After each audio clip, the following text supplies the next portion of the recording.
Okay, so we're going to finish up ecology now. I'm going to talk about ecosystems. So we've learned about basic principles of ecology. What is ecology? Population ecology, like how fast populations grow and and decline, and uh, different kinds of population growth. And we've talked about communities of organisms, which is the biotic community, including, uh, let's say, all the organisms in the environment, including uh, bacteria, um, viruses, all that stuff. And then ecosystems include not just the biotic community, but the abiotic community. And so we put it all together here into one big group. And we look at part of it has to do with energy flow and nutrient flow and things like that. So remember, um, ecology is a study of living organisms, of how organisms interact with the environment, and that includes the biotic environment and the abiotic environment. Okay, biotic, all things that are living. Abiotic, things that are not, like the air, um, the water. There may be living things in them, but anyway.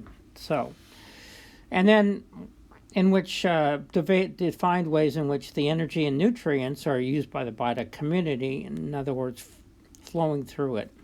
So, some of you probably heard about overfishing. It's been a real problem. Humans have been eating fish for hundreds of thousands of years. We know this from fossils and shellfish and things like that. But it hasn't really been until the 20th century that we've had the ability to basically scoop up all the fish in certain locations. And this has had a profound effect on the ocean and the marine ecosystem. There's different kinds of marine ecosystems. There's open water ecosystems. There are coastal ecosystems in the temperate region in the Arctic. There are tropical ecosystems like coral reefs and things like that. Okay, so one of the great fishing grounds of all time was the off of Nova Scotia and Newfoundland, called the Grand Banks. And the fish that were caught there, it was primarily cod. It looked like it was an inexhaustible supply, and people started fishing it. The American Indians and things like that, they probably fished it, but Europeans, once the Americas were discovered, started fishing the Grand Banks, and they'd use wind sail to go all the way across the Atlantic, and then they'd go out and start putting out nets and scooping up all these kinds of fish, and then they would salt them down and take them back to Europe and sell all this fish. Okay, codfish and a few other species. And codfish are big fish. They're about up to 5 feet long. They're kind of feet on the bottom. They're benthic fish. Benthic is along the bottom. They eat all kinds of mollusks and things like that. It looked like there was an inexhaustible supply of cod. They started fishing for these fish in the 15th or 16th century. The first people to actually do it were probably the Portuguese and the Spanish, but then other people got into the act, and more boats went out. But the amount of fish were so many that it looked like it was an inexhaustible supply. Okay, so people went out in these these galleons and tall ships, same kind of ships they went out for in whaling and things like that. They hauled in a bunch of fish. They took them back to where they lived. Americans did the same thing later on. But technology increased. First of all, instead of wind sail, there was now diesel and fossil fuels to drive ships. They were much bigger ships and better technology in terms of different ways of catching fish, long lining, different kinds of nets. Basically, in some cases, putting down kind of a trawl and scooping everything up on the bottom, all the way up to the top. And it looked like, again, it was an inexhaustible supply of fish. But then, of course, there was overfishing. And eventually, in the 70s, middle 60s to 70s, the Grand Banks suddenly collapsed. First of all, there were fewer and fewer fish being caught. And then finally, the whole thing collapsed and they put a moratorium on it, thinking that the fishery would come back. It still has not come back. So, one of the great fisheries of all times that lots of human populations relied on has basically disappeared. Okay. So, here we are with ecosystems and nutrients and energy. And one of the questions is, how does energy and nutrients cycle through ecosystems? Well, in terms of terrestrial ecosystems and marine ecosystems, the main source of energy is the sun. Okay. Energy from sunlight. Either the plants take it in and photosynthesis and produce carbon compounds in the form of sugars or carbohydrates, or marine photosynthetic organisms, everything from bacteria to algae to phytoplankton, do the same sort of thing. So that's the base of the food chain. So that's the base of all energy, is from that. Okay. Now, then there's other things that organisms need. First of all, organisms that make their own food, like plants and stuff like that, they still need certain nutrients. They need certain minerals. They need nitrogen.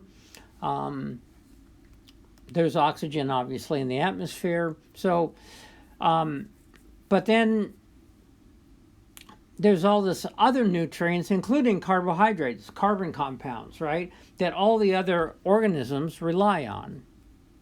Okay. So you can see nutrients.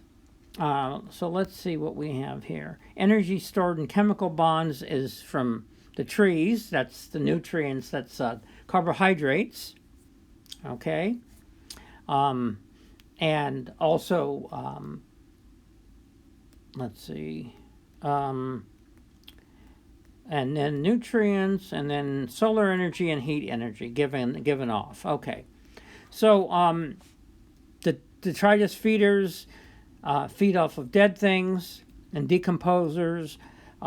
There's predators that are feeding off things that are feeding off predators. All these different nutrients flows, and you can see how it all fits together. Okay. Nutrients neither enter nor leave the cycle. In other words, the nutrients are there. They can be, in terms of carbohydrates, they can be certainly changed, but energy can be neither just created or destroyed. And then energy is not recycled. It's captured by producers, transferred through consumers through the different trophic levels. Each transfer loses energy on each trophic level. So let's take a look. Okay. So these guys looked at what happened on the Grand Banks. Okay. So let's take a look. Producers capture energy. Those are the plants, phytoplankton, bacteria in the marine ecosystem, all that kind of stuff that produce photosynthetic carbohydrates. And then if we have a pyramid, an energy pyramid, take a look at this. So energy pyramid represents the amount of energy available to organisms. Each level of the pyramid corresponds to a step in the food chain. So this is an energy food chain. And is called a trophic level. Phytoplankton in this marine ecosystem, right down here, this is the producers, and this is trophic level 1. Zooplankton that eat the phytoplankton.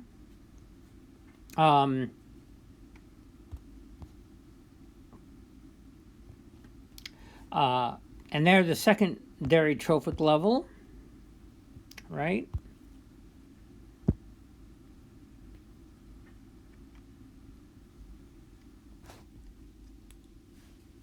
Okay. Oh, and let's see here. This also shows the amount of energy that's available. So for the producers, that's 10,000 kilocalories. 10,000. That's just some number, but that's where all the food, that's all the energy that's available in the system. If you go up to the next trophic level, you see there's 1,000 kilocalories. That's 1/10 of what there was. So between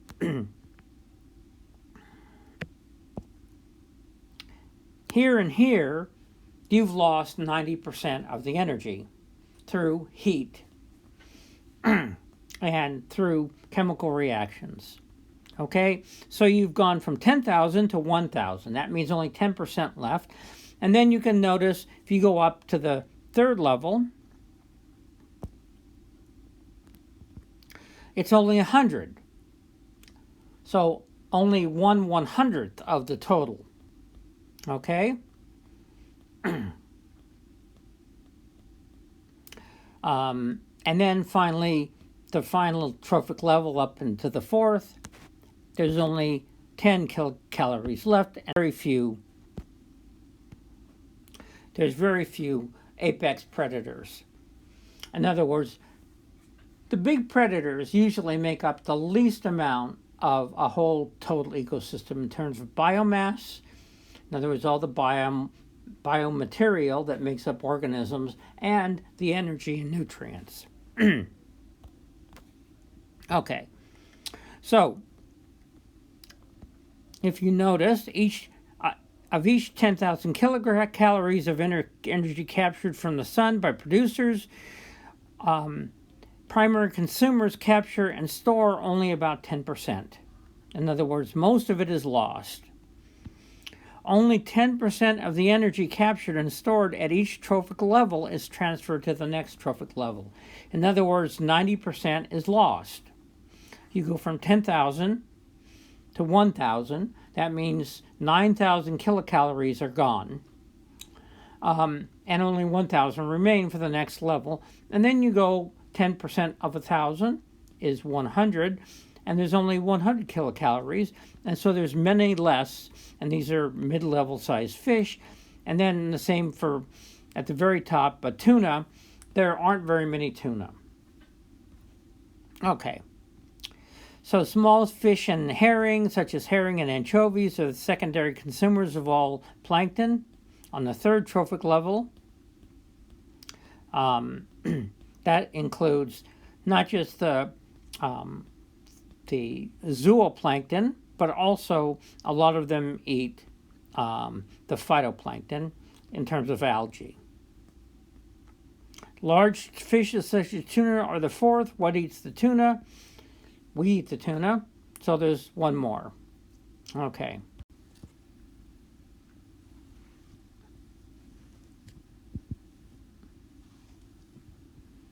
And right at the bottom is the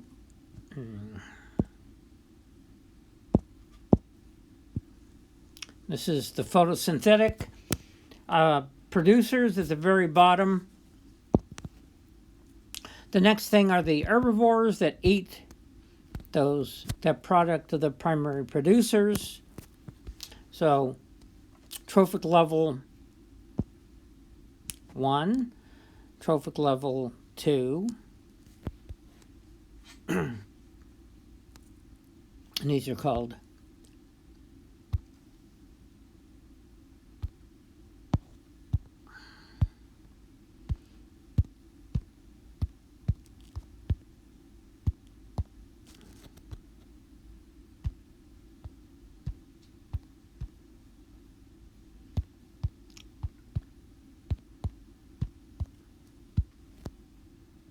okay, and then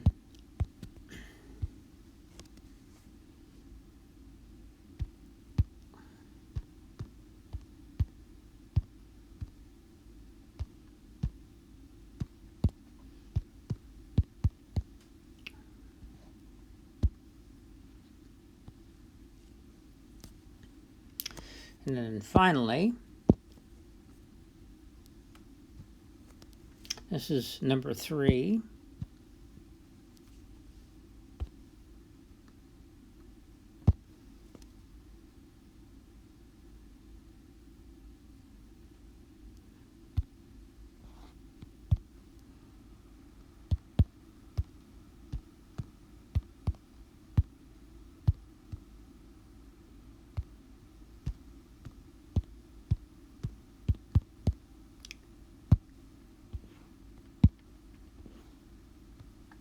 Okay, and then finally,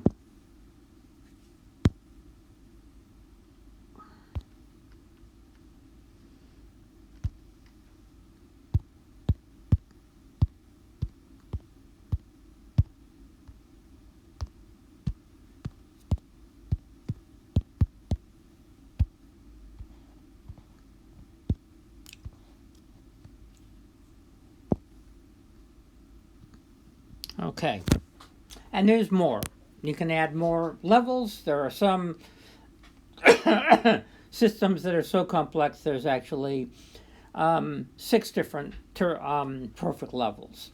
So these are trophic levels, trophic level 1, 2, 3, and 4.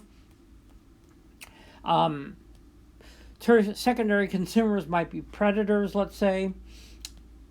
Tertiary consumers might be predators of predators, or they might be detritivores and things that break things down after they died. Okay, so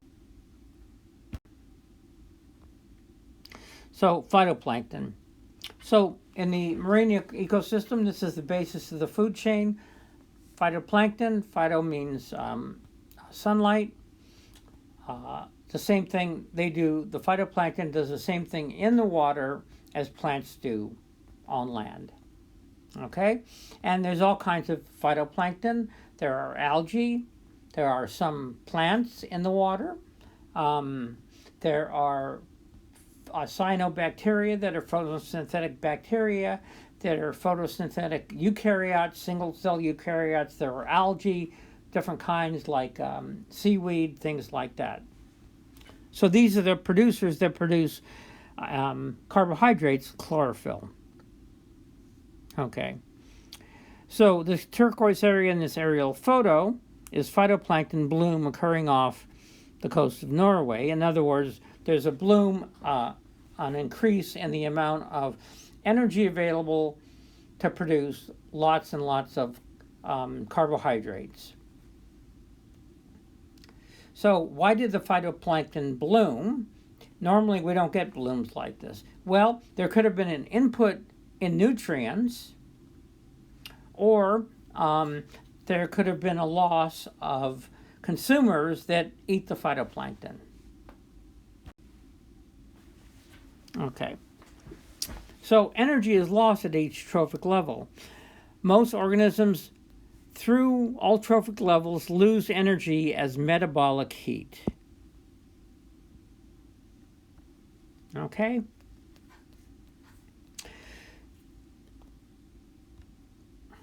Metabolic heat released as a byproduct of chemical reactions within the cell.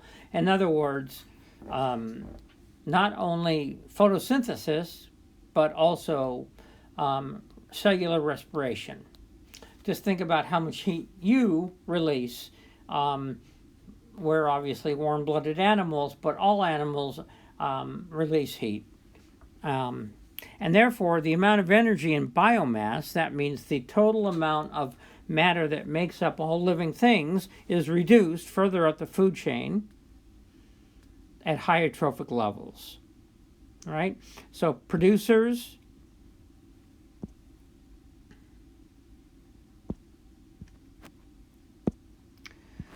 primary consumers, secondary consumers, that's the third trophic level, fourth trophic level,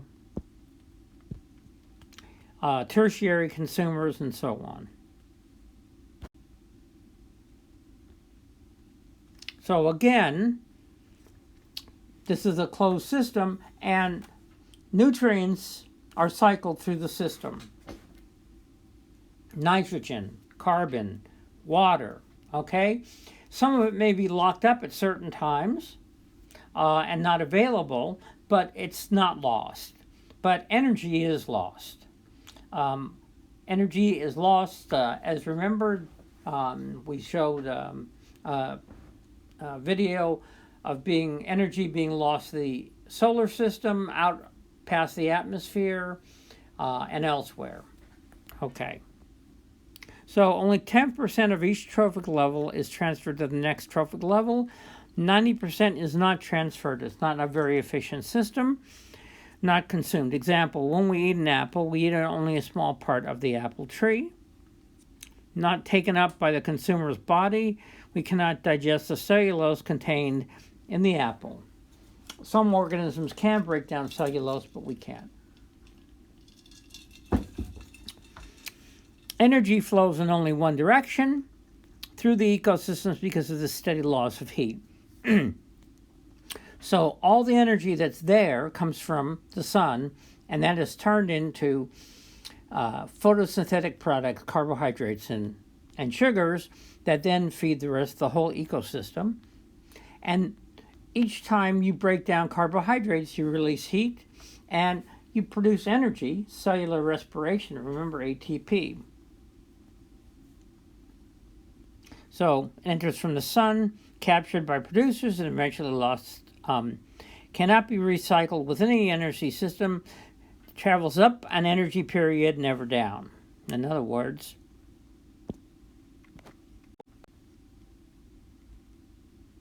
this is the way it travels. Okay, so here we go.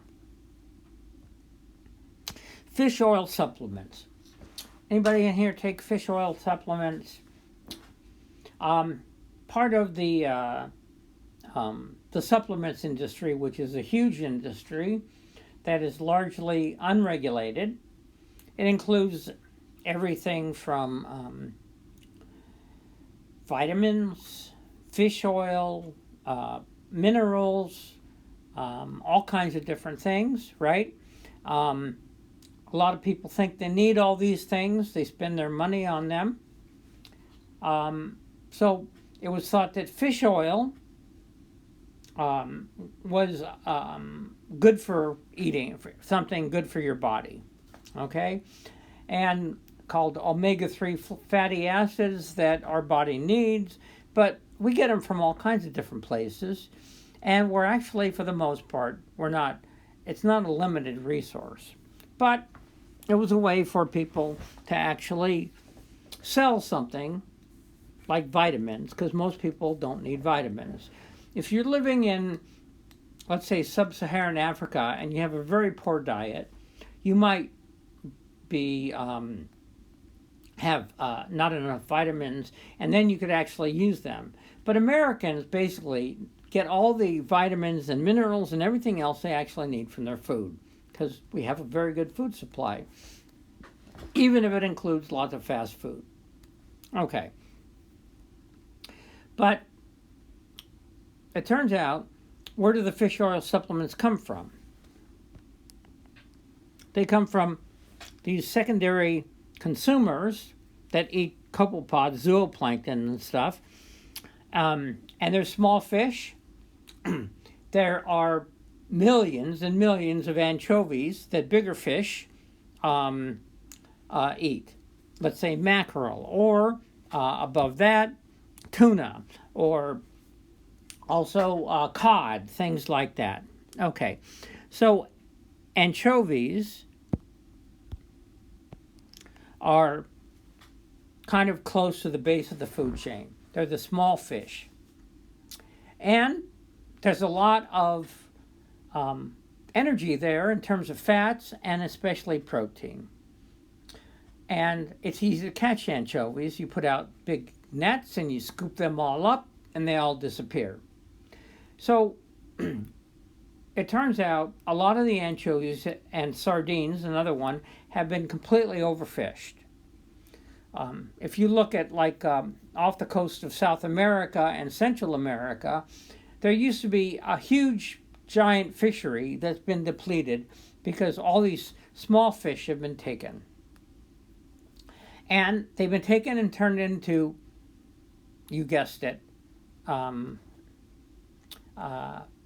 fish oil supplements and fatty omega-3s, even though we don't need them. And they've also been turned into pet food, okay?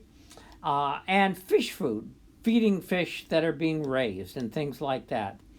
All the fish that would normally be eating the anchovies don't have enough to eat. So here we are. This is what anchovies look like. They're actually not that big, but this is the way water. It looks like underwater with the way light's rays are changed. These are look like mackerel. This is a sailfish that are eating the mackerel. The mackerel are eating the anchovies. If you take away all these, there's not enough food for these guys or that guy. Okay. So what happens when the secondary consumers are removed? Well, you have a depauperate energy pyramid, and one whole trophic level has been essentially removed.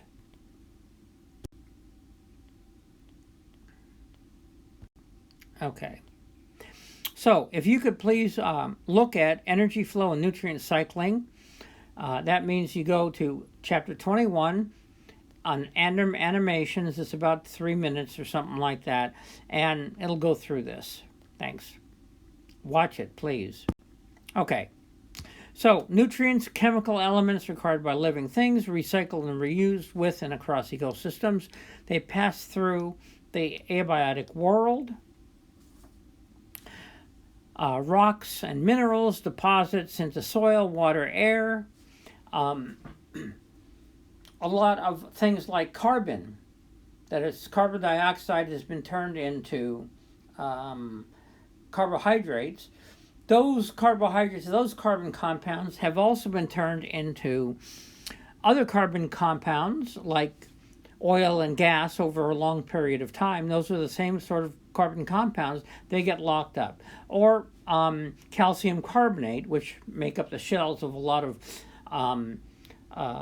shellfish and things like that. So all these nutrients are being recycled into the earth and then come up, they get broken down, weathered, released again. Okay.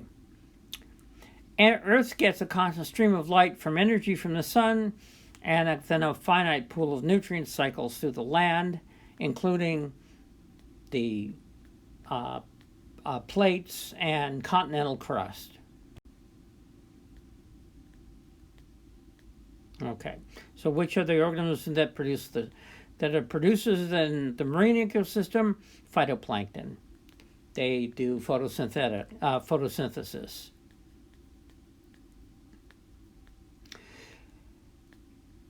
How do nutrients flow from the biotic to the abiotic components of the ecosystem?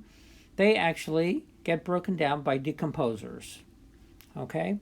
In other words, everything that finally falls to the bottom of the ocean eventually gets decomposed. Fish, whales, everything at the bottom, they die, and then things on the bottom break them down, bacteria,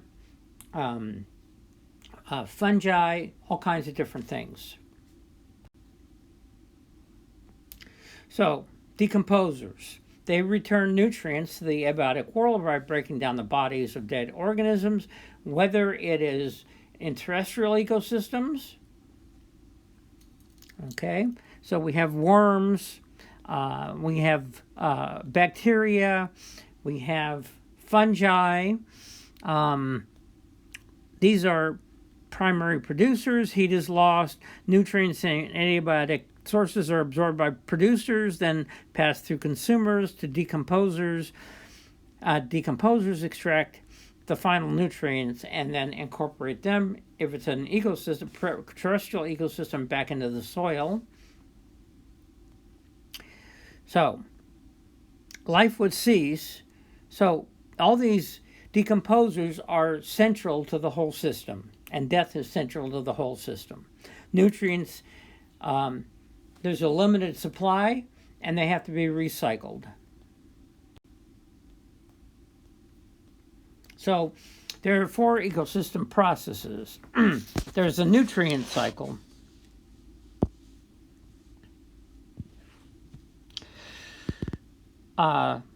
Including abiotic nutrients like minerals and things like that, and also carbon in the form of carbohydrates. The flow of energy, the water cycle, which we've gone over, and then in terms of processes, how ecosystems change over time, which includes succession.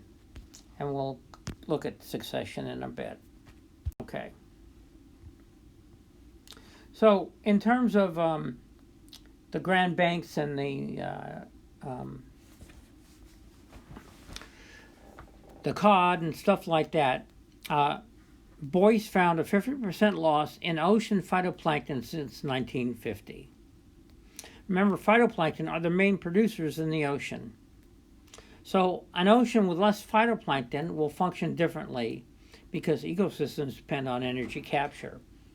So not only was the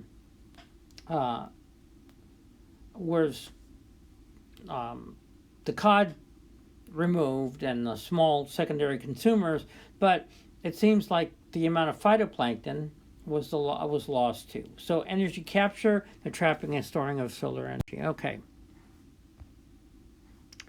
So as ocean temperatures increase, chlorophyll actually decreases. In other words, temperature, global warming, climate change. So between 1997 and 2008, satellites observed that the warmer than average temperature were correlated with below average chlorophyll concentration. So it looks like as the oceans heat up, in some regards, less chlorophyll and less photosynthesis is actually happening. So we can see that as the heat goes up, we have less chlorophyll.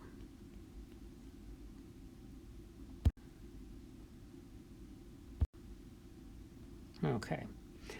So there's a measure that we can use called net primary productivity of an ecosystem. Some ecosystems are much more productive in terms of the amount of energy, the amount of organisms and biomass, the number of species than others are. And there's reasons for this. So one thing is, remember that at the equator, there's much more direct sunlight than there is at the poles. Okay? So, the energy acquired through photosynthesis over a particular time period that is available for growth and reproduction of producers, and then everything that feeds on that. Net primary productivity relies on 4 things: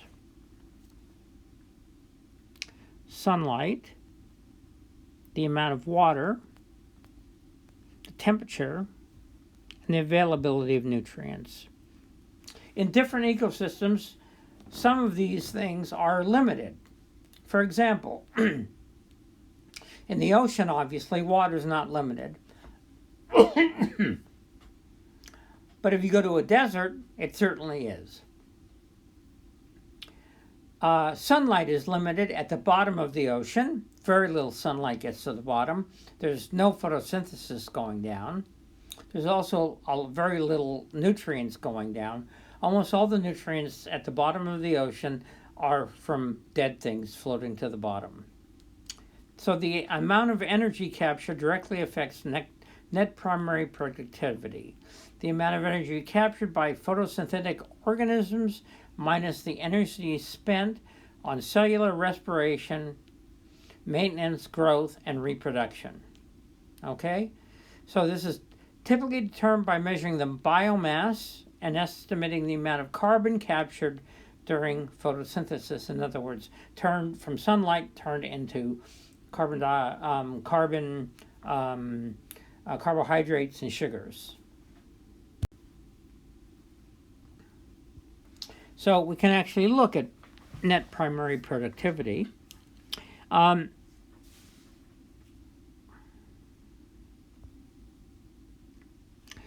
So the greatest in terrestrial ecosystems, the greatest net primary productivity is right through the tropics. Okay? That's where the greatest primary productivity is. As you go either towards either of the poles, it decreases. Until at the poles there's very little, especially down in Antarctica. Okay. Also, remember, it also depends on the amount of water and nutrients. And if you look at Australia, part of Australia's problem is that a lot of it is a desert and it's water limited, just like the Sahara is water limited. So there's a lot of places where there's deserts. The Sahara, Central Asia, central interior of Australia, and then actually, you may not know this, but the tundra up in the Arctic is actually a desert. It gets very little precipitation. Okay, but it's also very cold too. Okay, now aquatic systems, most of the net primary productivity in aquatic systems are along coasts. So here's the coast of North America.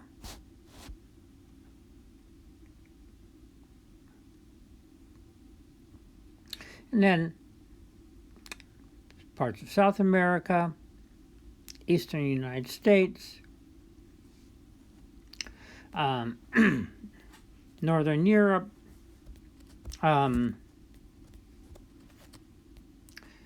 Southeast Asia, right? That's because the water's shallow and there's more photosynthetic activity because more sunlight. The deeper the water is, the less sunlight there is traveling further down. So when you get to about 300 feet below the surface, it's almost dark. It's almost completely black. So you have very little primary productivity in the center of the ocean. Okay? Very little. Especially the deepest parts. The stuff that's closer to the surface has more primary productivity. It all depends on the amount of sunlight that's actually hitting.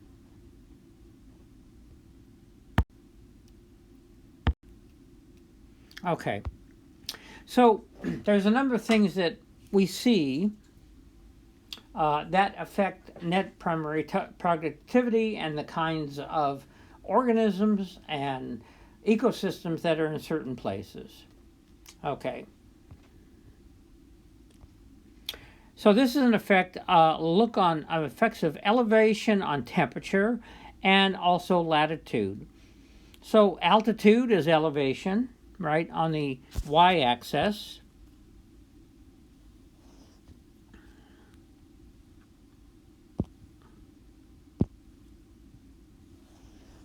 Okay.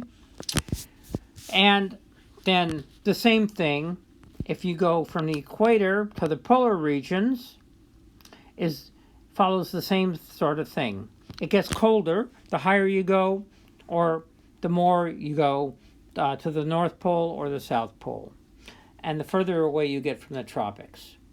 So if you're low along the bottom, usually there are forests, or if there is not enough water, there are deserts. If you are in the equatorial region, these are tropical forests. If you go more towards the temperate region, you get into deciduous forests like eastern North America, coniferous forests, the tundra, and then the alpine zone is the same as the tundra that we see in the polar regions. It's a lot colder. That decreases primary productivity. There's less oxygen in terms of elevation. Of course, the poles is not like that, but there's also less sunlight at the poles than high up. A lot of times you have lots of direct sunlight, but you're lacking other things. It's also generally dry.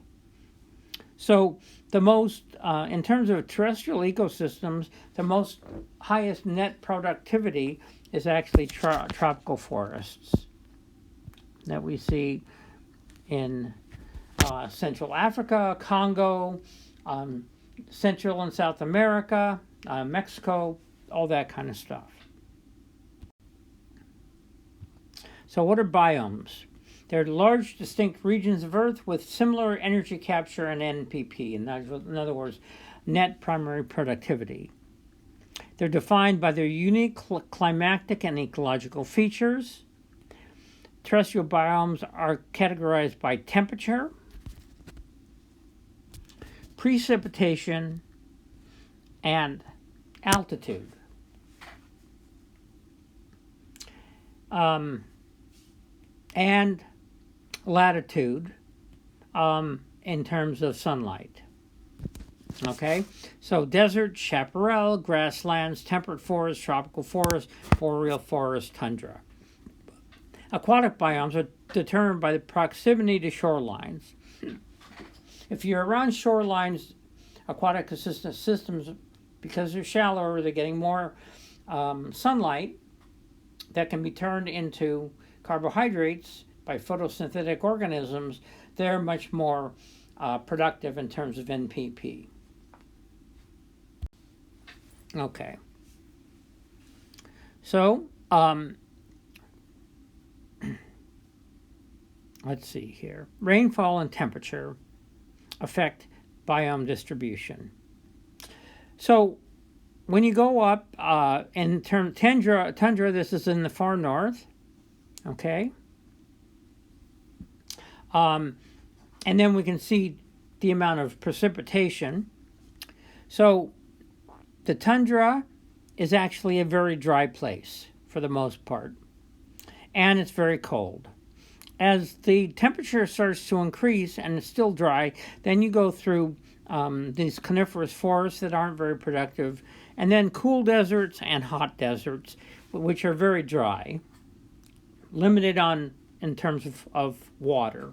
Okay, so the things in deserts that really limited net primary productivity are access to water, and that's why you have a lot of organisms that have adaptations to conserve water. As there's more and more rainfall, there's more and more net primary productivity, and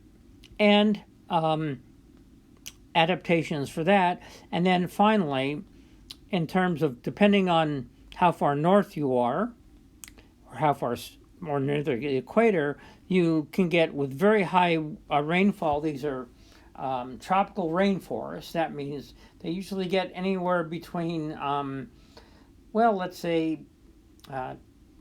200 centimeters a year That's about, let's see, 100 inches a year, something like that, sometimes more, sometimes feet of water, like the monsoons.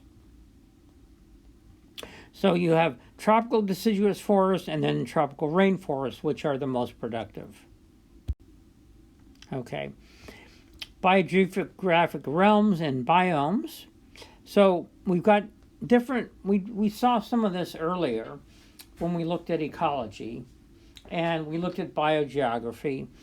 And we noticed that there's a Palearctic and near Arctic. There's the Neotropic. And also across Africa and Southeast Asia. This is where, in general, tropical rainforests are. The further north or south you go, the less productive they are. So you get all kinds of temperate to subtropical to tropical rainforests. Then you also have grasslands, deserts, and Mediterranean climates, all kinds of different things.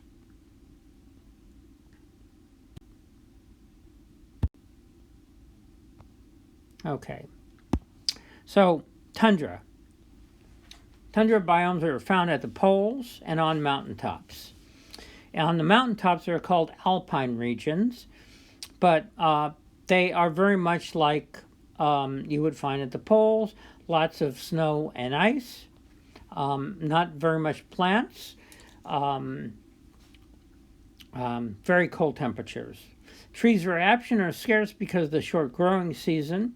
The vegetation is dominated by low-growth flowering plants and the boggy landscape.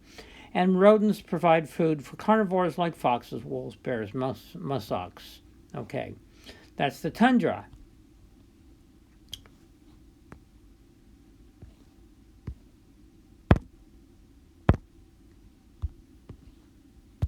Chaparral. This is what we have around here, Mediterranean. Shrub. It's a shrubland dominated by dense growths of drought-resistant plants. That means it's a dry habitat.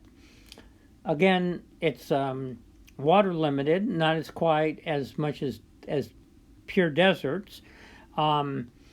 With cool, rainy winters and hot, dry summers, these make the chaparral exceptionally susceptible to wildflowers.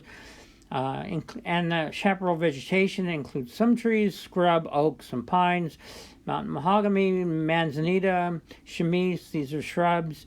Small mammals such as jackrabbits, gophers, common coyotes, jackals, things like that.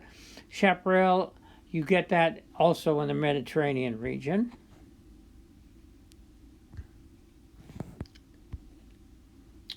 Okay, boreal forests up north. This is below the tundra, south of the tundra, dominated by coniferous trees that grow in northern or high altitude regions. Cold, dry winters and mild summers. The soil is thin, nutrient poor, and so the plants generally receive adequate moisture during the growing season, but then it's too cold during the winter for them to actually grow, and so everything kind of shuts down.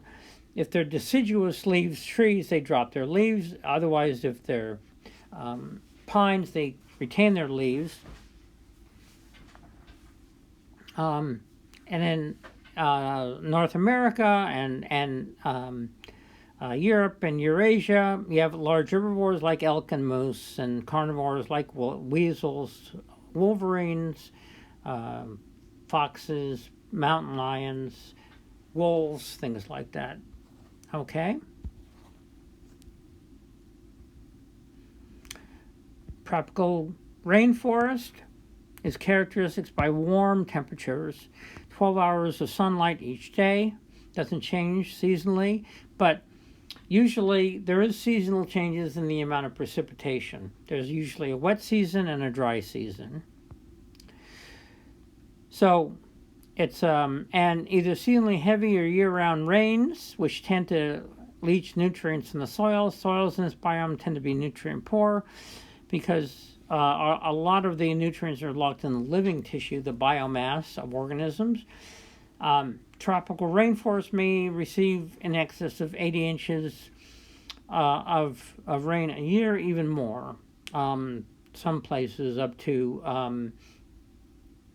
God, I don't know, 1,000 inches of rain a year.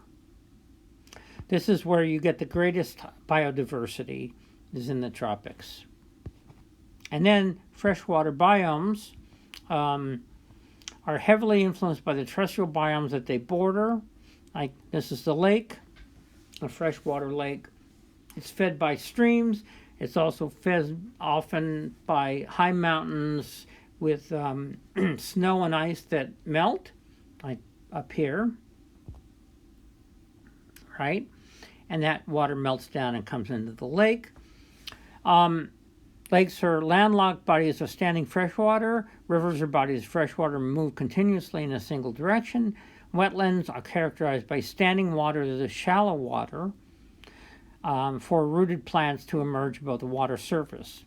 So obviously, you usually where there's heavy flow of water, that scours the plants, and there aren't many plants. Along the edges of this lake, there's plants. The deeper you get, the less sunlight there is, but there is phytoplankton. A bog is a freshwater wetland with stagnant water, and in contrast to grassy marshes and swamps with are highly productive.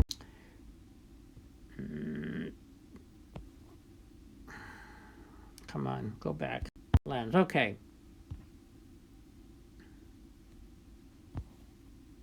Estuaries.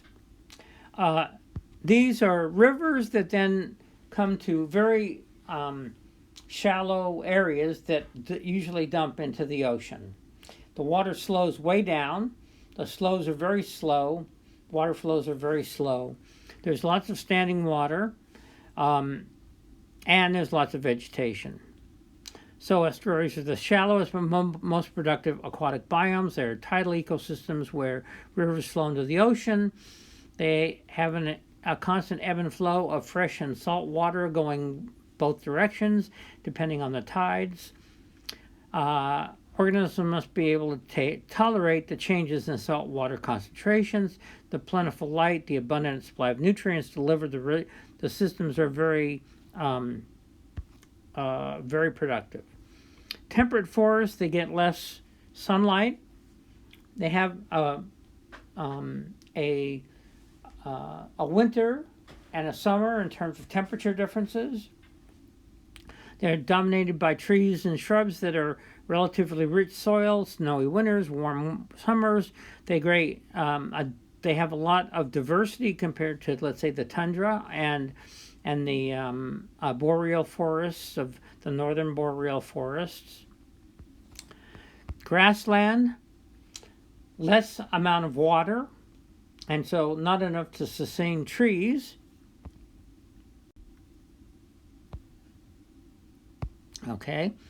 Not enough to sustain tree growth, but its moisture levels are not as low as the deserts. Grasslands are found in both temperate and tropical latitudes and are dominated by grasses and herbaceous plants such as coneflower and shooting star. These are small plants.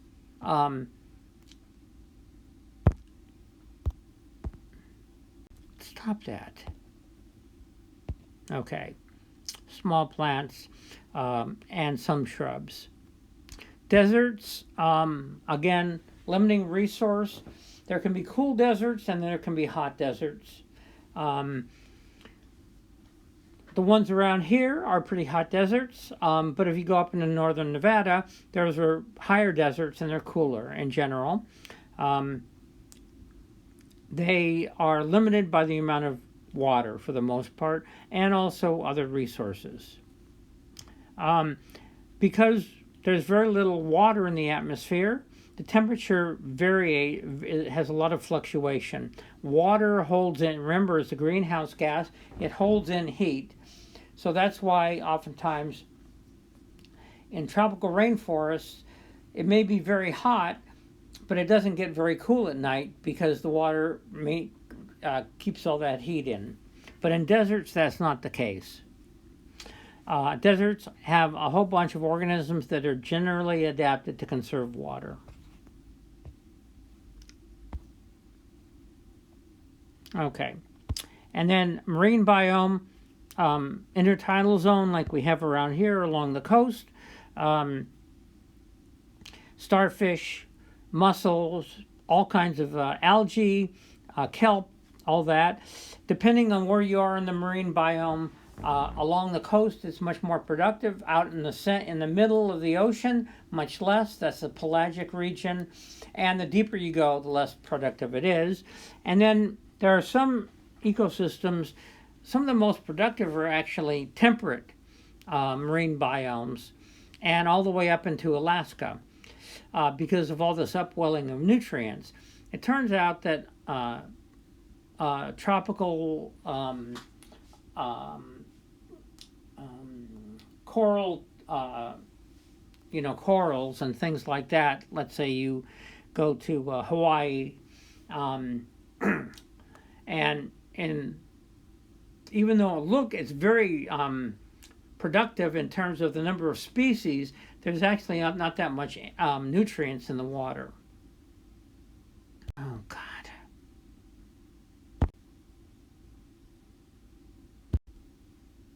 Okay. So again, this is more on the Arctic tundra. You can actually look. Obviously, you don't see any trees here. Low-lying plants. Not very much precipitation, but also very cold. But in the summertime, 24 hours a day of sunlight. You can look at the temperature. It's below freezing and then barely above freezing. But remember, during these months, during the summertime, direct sunlight, 24 hours a day. Okay. Average for precipitation, very low. Variation, very low, so there's precipitation here. Temperature variation is fairly high, from very, very cold to just above freezing. Okay. Boreal forests, it's warmer. There's more precipitation, enough for trees. It's a little warmer, highly cold tolerant plants and conifers and low species diversity. So there's only a few species of trees here. In terms of average temperature, a lot of variation from very cold 30 degrees C, minus 30 degrees C up to about 15 degrees C, which is fairly warm, 60 degrees or something like that Fahrenheit. The temperature, average temperature is fairly low. Annual amount of precipitation more than tundra, but not much. And the variation is fairly low. So it's a fair amount there's some precipitation, but not a ton of amount. And then, of course, in the wintertime, it gets freezing. What you see in boreal forests. Okay? Usually there might be 5 different species of trees here. Okay? Temperate forests. Seasonal temperatures. You definitely see a cold winter where it's below freezing, and then up into 25 to 30 degrees C, into the 80s and stuff like that. A lot more rainfall than you do see in the boreal forests. A lot of it happens all year round, but also during the summer rains. Otherwise, the precipitation can be, if it's cold enough, snow and things like that. A lot more species of trees compared to, there might be 30 here. Let's see, yeah. Temperate grasslands. Moderate temperatures, Most of the rain falls during the summertime. Not a lot of rain. It's usually about the same temperature. It can be compared to the temperate forests, but there's not enough water for trees. So, well-defined growing season, winter, not, and things like that. Grasses are dominant life forms. A lot of times they burn because of lightning strikes. Subtropical deserts, found between 30 degrees north and latitude.